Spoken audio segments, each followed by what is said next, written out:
Let's just hope we get to the spindle before she does. The road turned away from the ocean and the cart headed north into the sleeping kingdom.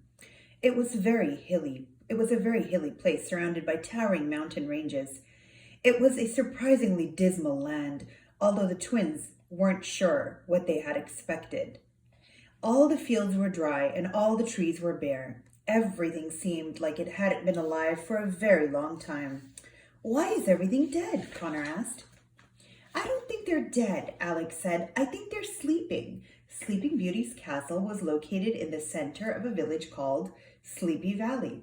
And once the twins arrived there and hopped off the cart, they understood how it had gotten its name. The entire village surrounding the castle looked deserted. The twins found a man standing behind the open window of a bakery. He was resting his head on his hand and his elbow on the windowsill. He was sleeping, standing up. Excuse me, Alex said, not wanting to be rude and wake him up. Yes, the man asked with his eyes still closed. Where is everyone? Alex asked. Resting, the man said with a yawn, and then began to snore. Sure enough, as the twins walked through the village, they could see many other shopkeepers and servants drowsily moving about inside the shops, slowly getting their work done. They all looked as if they were about to fall asleep at any second. I thought the curse on the kingdom had been broken, Connor said. They don't seem to be sleeping because they have to. It looks like they're sleeping because they want to, Alex said. Alex and Connor walked through the sluggish town and found Sleeping Beauty's castle. The castle was a spectacular sight. It was the tallest structure the twins had ever seen. It was made from peach-colored stones, and its many tall towers soared into the sky, with the tallest in the very center. When the twins looked closely, they saw the residue left from the vines that had once grown up the castle walls. There were many vast gardens surrounding the castle, or at least there would have been if anything were alive. Gardeners slept in the garden, still clasping their tools. Every few minutes they would wake up and continue working, but they would fall back asleep almost immediately. There were guards everywhere, but the twins effortlessly walked past them. Every once in a while, a guard would open an eye and consider saying something to them, but then decide to go back to sleep instead. They found the main entrance to the castle and entered. They walked down a long hall with a soaring ceiling that led to the throne room. It had white pillars and a checkered floor. The ceiling was painted the colors of dusk with vivid pinks and oranges. Guards lined the entire room, and they were all entirely unconscious. Sitting on the throne ahead of them was a beautiful woman. She was speaking with two men. One was tall and handsome, and the other was short and old with a white beard.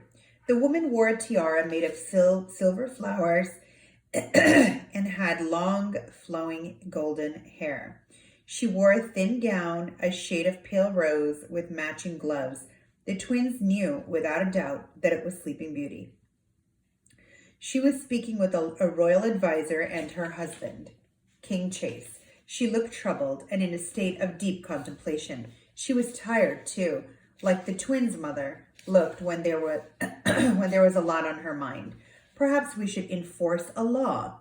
No sleeping permitted during the day, the advisor said. Absolutely not, Sleeping Beauty said. I will not force something so oppressive on my people. Let us not forget that this isn't their fault. The curse is over, Your Highness, the advisor said. It's time for the kingdom to wake up and see that. As far as I'm concerned, the curse is upon us until the day this kingdom is in the exact condition it was before the spell was cast, Sleeping Beauty said. I may be awake, but being asleep for 100 years has taken a toll on them. They shouldn't be punished or held accountable for any of this. Darling, you may have no choice, King Chase said, taking her hand in his. The kingdom is falling apart.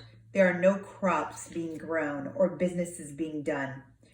Let me think about this, she said, and let out a long sigh. May I make a suggestion? Connor said, walking toward the trio. He took them by surprise. They didn't know anyone else in the room was conscious. Alex was a little scared. She had no idea what her brother was about to say. She hoped his speech in the fairy kingdom hadn't given him a big head. Who are you? The advisor asked. I'm Connor, and this is my sister Alex, he said. Alex awkwardly waved from behind them. You have a lovely castle, she said. How did you get in here? King Chase asked. Seriously? Connor asked him, gesturing to the sleeping guards behind him. This isn't exactly Fort Knox. They don't know what that is, Connor, Alex whispered. Young man, the advisor said, with all due respect, this is a very important matter we're discussing and we've been trying to find a solution for years and still haven't come up with anything that doesn't take away basic human freedoms, Sleeping Beauty said. So if this young man thinks he has an answer, I say we let him speak. The men didn't argue with her. Connor had the floor. Have any of you ever heard of coffee before? Connor asked. They stared blankly at him. Never mind. I've been told it stunts your growth anyway, he said. I fall asleep a lot in school. It's not my fault. My brain just turns off when it gets bored. A trick I discovered when I remember to use it is to wear a rubber band around my wrist and snap it right when I feel myself drifting off to sleep. The sting keeps me conscious for a good 5 minutes, guaranteed. They were puzzled by his proposal. Look, it isn't rocket science. It isn't a rocket science solution, but it works, Connor said. And your people could do it to themselves, so you wouldn't be forcing them into anything. And maybe if they did it enough, they eventually wouldn't need it anymore.